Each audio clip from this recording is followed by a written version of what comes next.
Նեղուցի վանք։ Այս անունն ինքնին արդեն հուշում է վանքի գտնվելու վայրը՝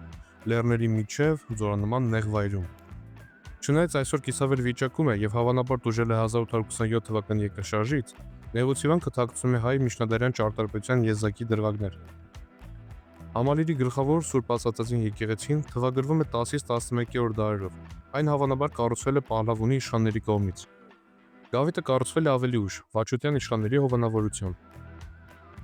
Հենց Գավիթն է, որ պահպանել է ճարտարապետական ամենահետաքրքիր դետալները։ Նրա կամարների միջև պատկերված են կարմիր քառաթև աստղերի եւ սպիտակ ռոմբերի համադրությամբ նկարներ։